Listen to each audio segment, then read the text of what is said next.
Franklin, and you are joining me today on Urban Nation Radio, and today on Spiritually Speaking. And we're going to be talking about marriage equality, and today I have three very wonderful people that are going to be joining me on this conversation. And we will be talking about marriage equality and the priority that and the concerns of same-gender marriage and black gays. Are black people really, black LGBTQ people really concerned with gay marriage? Is it our priority? Are we interested in it? So we're going to have a conversation with that today. And joining me is Elder Claude Everette Bowen from Atlanta, Georgia. Welcome to the show. How are you, Elder Claude?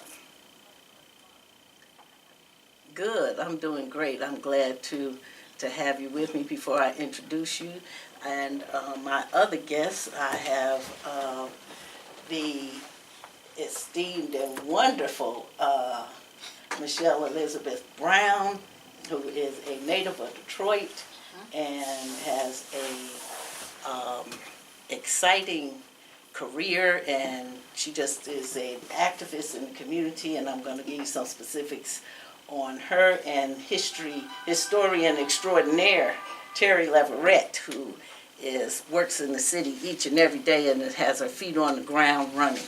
So let me just give a quick few important facts about these wonderful people and informed people, and you'll see why I asked them to come and share with me today. Our Elder Claude Bowen is an innovative and cutting-edge spiritual leader.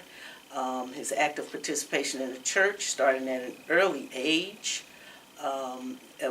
raised by a Baptist mother and Lutheran father, and he practiced diligently stewardship within the Black Christian church, which he says gave him the freedom to question the dogmatic traditions of the church that excluded so many people who had so many extraordinary gifts to offer. So he credits his deep roots of liberation theology and extensive involvement in social justice to the many parents that nurtured and promoted his underlying quest for a spiritual renaissance. He's a native of Memphis, Tennessee, and a veteran of the United States Marine Corps. After an honorable discharge, he continued his public service as an employee to the city's clerk's office of Los Angeles in the United States Postal System. His commitment to serve the manifold of God's people led him to become a member of Unity Fellowship Church Los Angeles. Unity Fellowship Church affirmed the love of Christ in all people, including gay, lesbian, transgender people of faith. And so currently he is the president of Ubuntu, a consulting firm founded with Kevin Williams, which continues his work in HIV/AIDS prevention and education and life coaching. And so we are very, very, very honored to have you here with us, Elder Claude. My other guest, Michelle Elizabeth Brown, is a community organizer, authentic speaker, and a dynamic leader.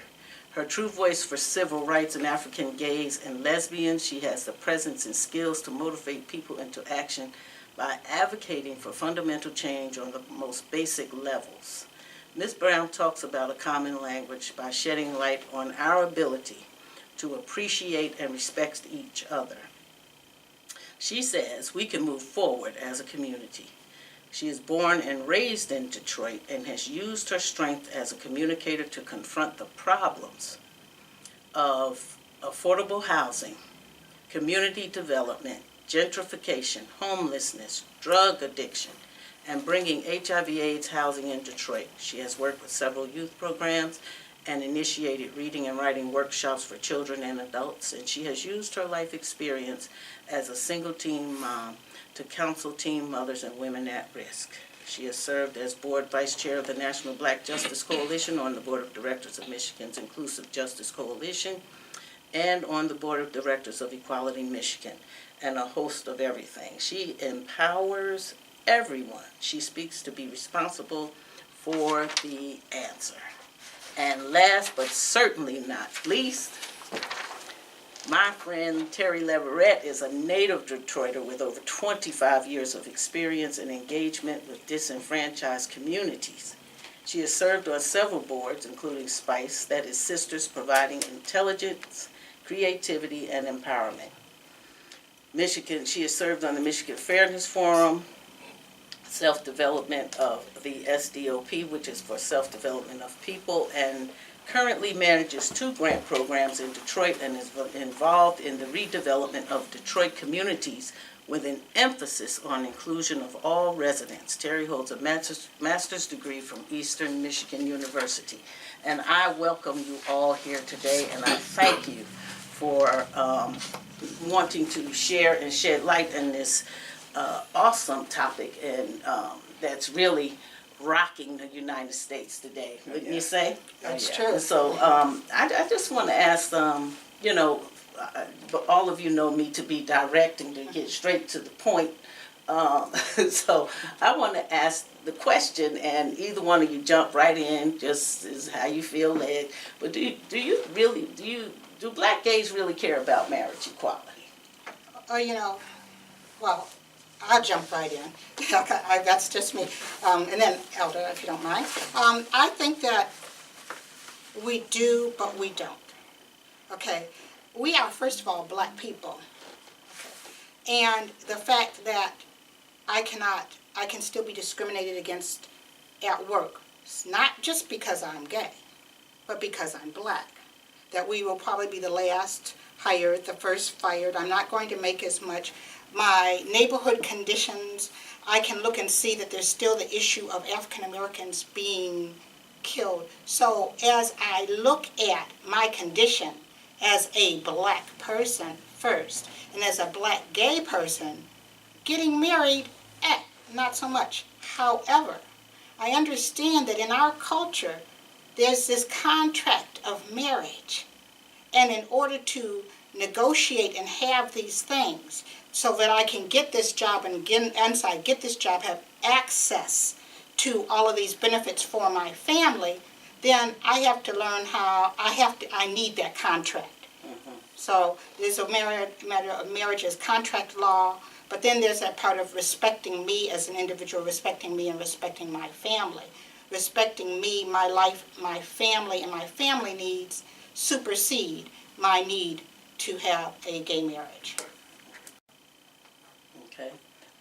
To all of our listening audience, I invite you to call into urbannationradio.com or call in at 313-867-1306. You know, we live in America. We live in a country that takes freedom and liberty and equality very seriously.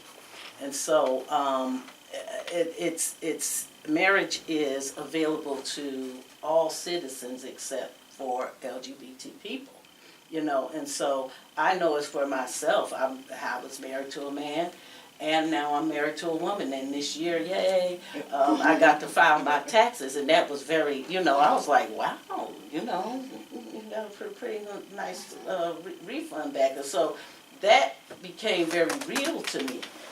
That in years past, have been being together for 6 years, we weren't able to do that, and going every state, I think I've married the same person 4 times, because everywhere it was or 3 times legal, I would go to make that statement. So, do you believe that gay marriage is a wedge or used to divide the Democratic vote in the black community? I'm gonna let Terri get on that because she kind of. Is it a wedge? I don't believe it's a wedge because I believe it was a choice for African American LGBT people to become involved in this movement. I believe the pretext of the movement and the reasons why they were put forth for us to become involved were not very well thought out by us. So in that way, I don't feel it's a wedge. They say there's 1,138 federal benefits that go along with marriage. If you go through them, most of those benefits benefit LGBTQ people or straight people that have money, that are more affluent, that come from more middle or higher wealth incomes. When you talk about being able to, file taxes and get refunds, that's a benefit that is precipitatively more valuable if you make more money. It's more valuable when you transfer wealth. You got to have wealth in order to transfer wealth. African American people, our average wealth is around, I believe, it's under 5,000. It's like 4,900 versus the average wealth of white folks of 114,000. That's a huge disparity. So when you talk about transferring wealth, you have to talk about who has it and who doesn't. And if you have a benefit to be able to preserve wealth and pass it down to your beneficiaries, it really is not a privilege and a value to you if you don't have that. So when you talk about African American folks and you talk about priorities, poverty comes to mind first and foremost. I believe that when this movement began, if we knew that upwards of $2 to $3 to $4 billion were going to be spent, on all sides, and we're here at a point where only 19 states have it. We're not even halfway there. And they said, if you had this much money, what would you prioritize to LGBTQ people? I don't believe that it would be marriage equality. And so in that way, I don't think it's a wedge. I think that we just have not had the privilege, which lower wealth people and disenfranchised people don't have the privilege, to really think through these issues and understand where it's going. So in that way, I don't blame the Democrats. I don't blame the institutions or the infrastructure. I throw it squarely on the lap of black LGBT people for really not thinking it through. And our leaders not really thinking it through about where this is going to end up. Well, I think of it as a faux wedge issue.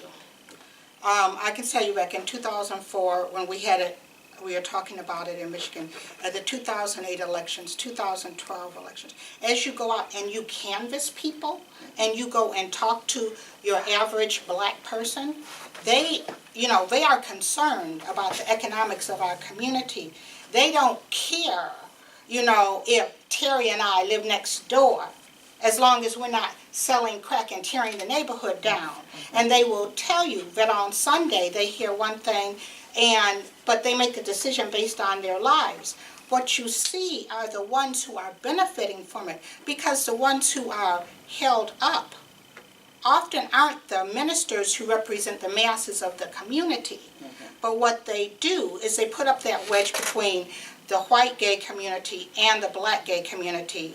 Because I'll tell you, if I had $1 for every time I had a white gay person say, what's wrong with those black ministers, we would all be sitting in Oprah studios.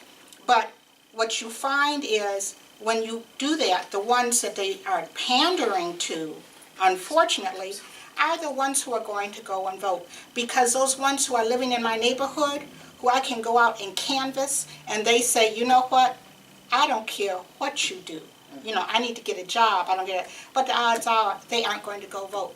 How many people was it? It was under 10% of voters in Detroit went to the polls last time. And I'm sure that if you went and talked to that vast number of 90% and you talk to them about bullying, homophobia, and the economic disparities, they could care less if you and your wife were married.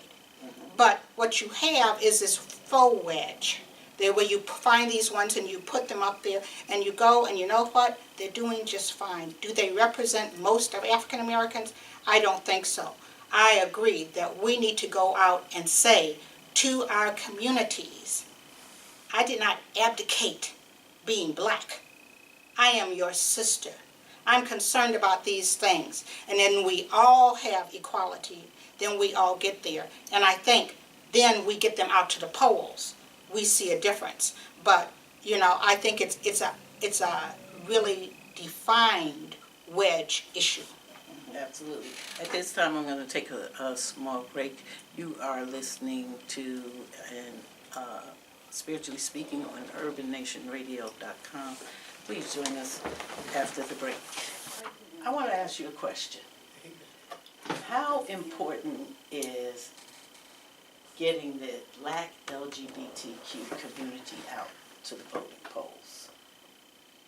I think it's extremely important. Voting is about your priorities, about putting your priorities front and center. When you live in a democracy, it's assumed that your vote is a vote cast for your self-interest. If you don't cast a vote, then you don't show up, and your interests may not be represented by the powers that be. We got to assume that wherever you are and whoever you are, there are people who share your self-interest. So with each of those votes, they combine, and then those votes translate into improvements in your life by way of policies that benefit you. So if you don't vote, policies, it's highly likely that the policies that are cast won't have your self-interest in play. So it's extremely important if you want policies to represent you and to benefit you. Well, like I said, I never advocated being black, so I think it's important to get the black community. Because if you get the black community out to vote, if we come out to vote, you're going to catch us. You know, I would like those of us who are out and those of us who aren't out. So there are some of us who aren't out who would say, well, I'm not going to come out of this black LGBT community, but I think it's important to get black people out. But I think it's important for the black LGBTQ community, as they are out and as they are talking about voting, and as they are shaking up the process to reclaim not only their blackness, to reclaim their faith, to reclaim their community, and say, this is our struggle, because we are one black nation. Just a quick side story. One of the stories that I often tell people in doing the work that we do is, and I always go back to, I'm a part of my community, that there was one of the times about marriage where we were at a place and it was in an environment that wasn't pro-gay marriage. But at one point, I had spoken about it. There was a woman who I knew from the community who was a straight woman. And what she said was, you know what, I don't know about all that gay stuff. But I know that's somebody who came in my community, and together we made a safe place for our kids. So let's get real and talk about what matters. And if it means that she gets married and she's a part of my community, I'm happy to have her as a neighbor. That's what I think the role of LGBT people is, to say, you know what, yeah, it's tough and I'm out here. I'm really putting it out here. Now what are we going to do?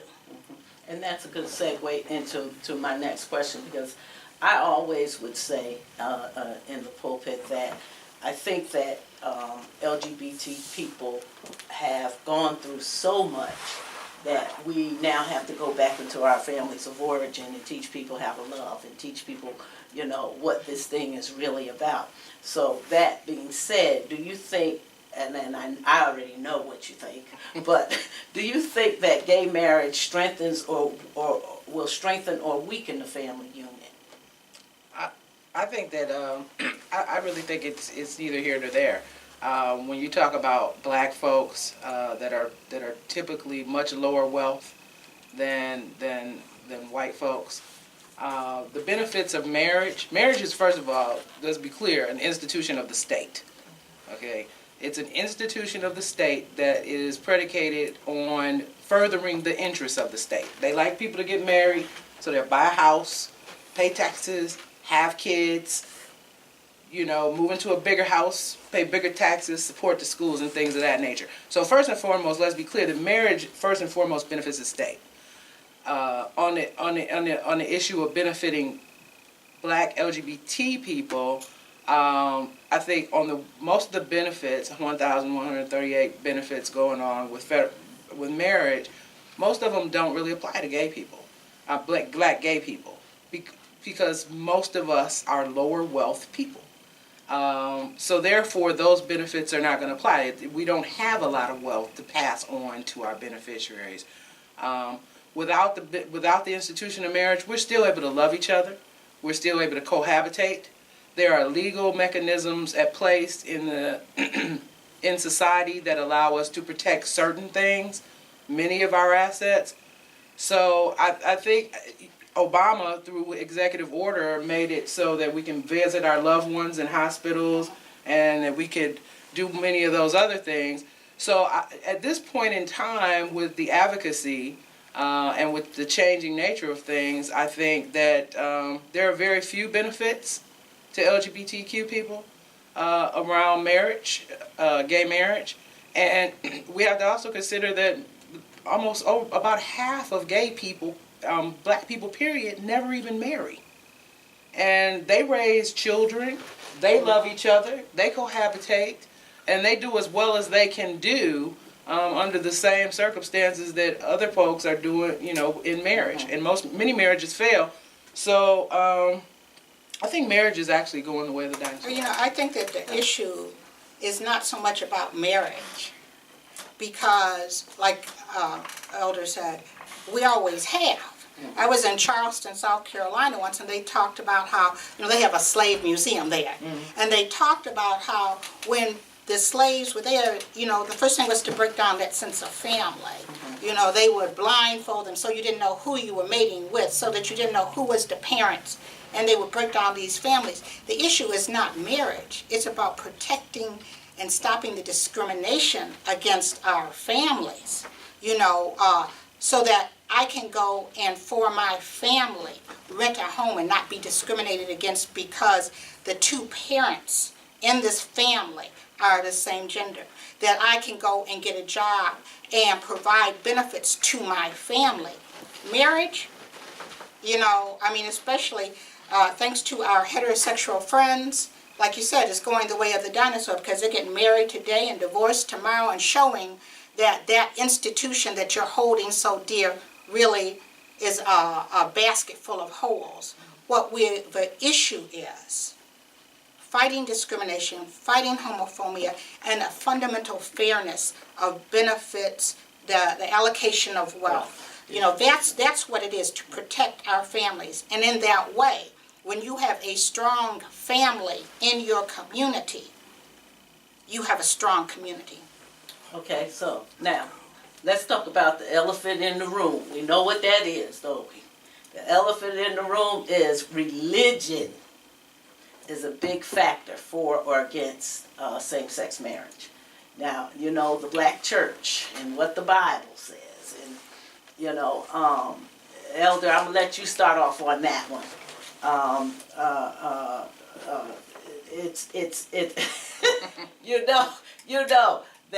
that the church, you have some of those folks that are paid to be in certain positions to talk about it's ruining the family. God never said that. It's not in the Bible. It says that, just a few statistics, that 47% says the Bible says it's wrong. 20% marriage should be between man and a woman. And 16% say it's morally wrong. And one of the things that I find that was always stood out for me, and I just had to grapple with that, is how oppressed black ministers would turn around and oppress members of our own race. And when the church was the only thing that we owned specifically as a community and trusted in and, had strong ties in. Well, I have a disclaimer. My father came from a family of Baptist ministers, and he was a rebel, so we were Catholic. and by the 7th grade, I was well aware of the evil that can be done in the name of religion. In part because when they told me that my auntie and my grandmother couldn't go to heaven because they weren't Catholic, but they could go to limbo, So I already knew that there was something flawed in religion. Okay, so that I do that. But what I do know was my grandmother, who was AME. I have to remember all that. My grandmother, who at her table was where I met my first gay person. She said, "I love you, baby. And ain't nothing wrong with you." So that's all I need. That's all I need. So I think that in that way I feel, that's my disclaimer on that whole religion thing. I believe that the church has really gotten themselves in a bit of a pickle here. because this is a snowball that's moving downhill, and irrespective of where you stand on the issue, it's moving, and it seems to be big, and it's going to grow, and it's hard to stop. So with all the conviction and the money that the church has thrown behind this issue in the name of God, you know, it seems almost predestined at this point that they're going to make those words that they cite so very often wrong. When you have a whole society and most of the world that is doing something that is against those words, and they fought so viciously against it. So I think the church is going to find itself in the pickle. Again, I think, be clear. Marriage is an institution of the state. I think the church should get out of the business completely of the marriage piece. And in regards to the policies, I think the policies, if we start getting policies like Michelle said around fair housing, there's fair housing issues, deal with people, returning citizens that are discriminated against in their housing.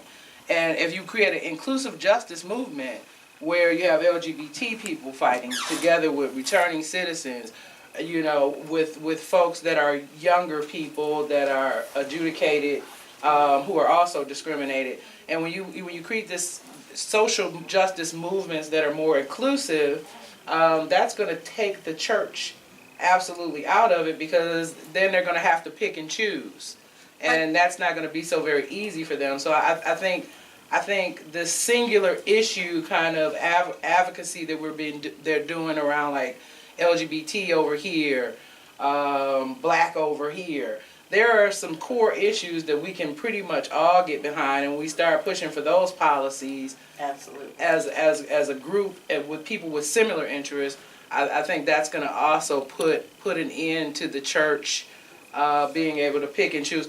And I want to mention, just like marriage, I believe that's a dying institution. There is quite a bit of evidence at play that the church also, across denominations, is also a dying institution. But you know, Well, we cannot forget. We have to remember about what's happening with the churches, because they might be dying here, but we are exporting.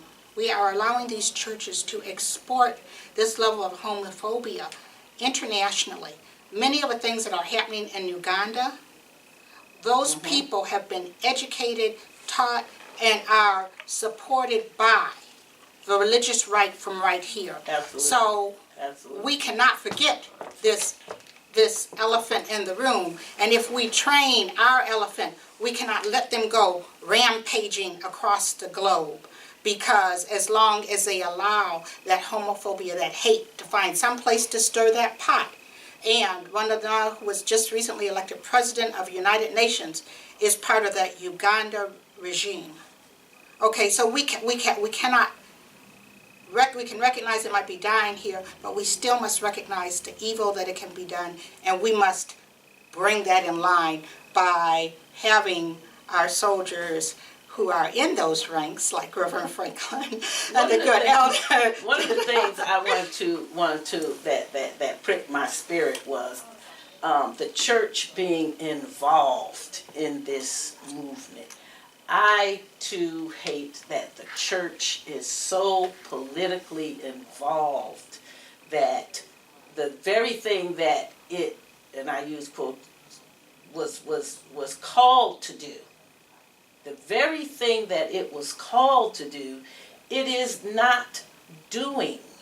Our communities are going, our neighborhoods are going to hell in a handbasket, and I would have thought that the church, the institution of the church, would be the leader in the forefront of social justice movement and equality for all folks, you know, or be a neutral entity for all people, but it is not.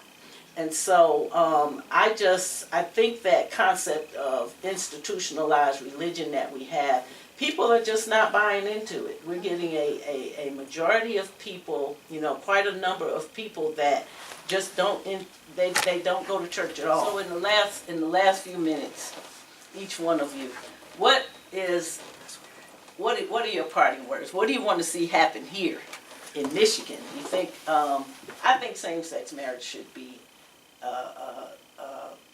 received in Michigan. I do believe it should be made legal here in Michigan. I every time, you know, I was one of the ones in the 300 that stood in that long line and got married, and people were like, how many times you gonna get married? As many times as it takes, you know. So but the what are your parting words on today from this conversation? What would be your what do you want people to know? I think in Michigan, I would like to see gay marriage only because we've committed so much money, so much resources, and it would just be a shame for it not to happen. I'm just not an advocate for it. I think after this, I think we really need to look at our priorities. I understand human rights, and I think that we all need to hold that up, and everybody should have and deserves all human rights. However, in an imperfect society, we have to compartmentalize. I am a minority in 3 fronts, and at least 3 fronts. I am African American, I am female, and I am a lesbian. There are degrees of oppression. I experience some degrees of oppression that are different as an African American, as I do as a woman, as I do as a lesbian person. Unfortunately, I don't have the liberty of chunking that all together and say, give me all my rights at once. In a perfect world, I could. But I have to determine, and each of us has to determine, I think we have to do some, all of us, I encourage us all to do some real soul searching to determine where our biggest burden lies. And then that's where we put our work, and that's where we put our money. Because when this whole marriage equality thing is over, and I think we're going to win it, the biggest winners of this is going to be white gay men. Because they woke up one day and they realized, oh my God, I'm oppressed. Now, I woke up every day knowing I was oppressed with a triple burden on my back. They had one burden, and so that burden is going to be lifted from them, and they're going to ascend to a level. And if we also need to ask ourselves, do we really think that they're going to come back and they're going to help us? And they're going to give us a foot up. Because they're the big winners here. Because they're no longer oppressed or disenfranchised. I'm still going to get 77 cents as a woman for every white man's dollar. I'm still going to be subject to racial profiling. I'm still going to be subject to inferior education for myself and my nieces and my nephews and my neighbors. I'm still going to be relegated to neighborhoods that get inadequate services. While these white males who have all these other privileges, we'll be bestowing them with others. So it is abundantly important that we look deep within ourselves to prioritize our oppression. It is sad that we have to do that, but it is absolutely important when we talk about how to fight for policies that are going to benefit us. Well, I'm going to tell you, I'm real. I live here in this United States of America. Marriage is a contract and it gives access to certain things. So yeah, bring it on to Michigan. However, what I'm going to say to you is not just use it and say, oh, I've got marriage and now I can get benefits. No. Instead of they're realizing that they are oppressed, we need to realize that we have the power. We are no longer the minority. No, we're not. We are no longer the minority. Break the system. That's what I'm saying. Break the system. Seize the power. This is our time. Let us use this conversation about marriage equality to talk about what is important, what our families, how do we protect our families, how do we protect our youths, how do we build our community. But just like they come in and steal all of our treasures and rape us, marriage gives us access to some of their treasures. Go get it. I will end with this. Pastor that I am, pastors stand in powerful positions in this country, and I believe that they are the ambassadors of Jesus Christ, as they claim to be. And I think that that is to be unconditional love. What I hope that this platform does is to be a voice for the voiceless, is to bring attention to, as Black people, we can no longer allow others to define us. We can no longer allow the things that have divided us as a community to take away our benefits, to take away our neighborhoods, to take away our schools, to take away our wealth. That we need to not worry about who's in each other's bed and come together as a community and build us back up to the wonderful people and great people that we are and the legacy and heritage that we have. And we cannot allow, we are in a state of emergency, and we can no longer allow institutionalized religion to divide us as a people. And so there's no need of anybody to be afraid of me. There's no need of any heterosexual person to be afraid of me. Let us come together on common ground in the issues that affect our community and our children and leave a better world for our children. With that said, I thank you, my guests, for joining me. And thank you, Elder Claude. And this is Spiritually Speaking on UrbanNationRadio.com. And we shall see you next Tuesday at 6 o'clock in this space.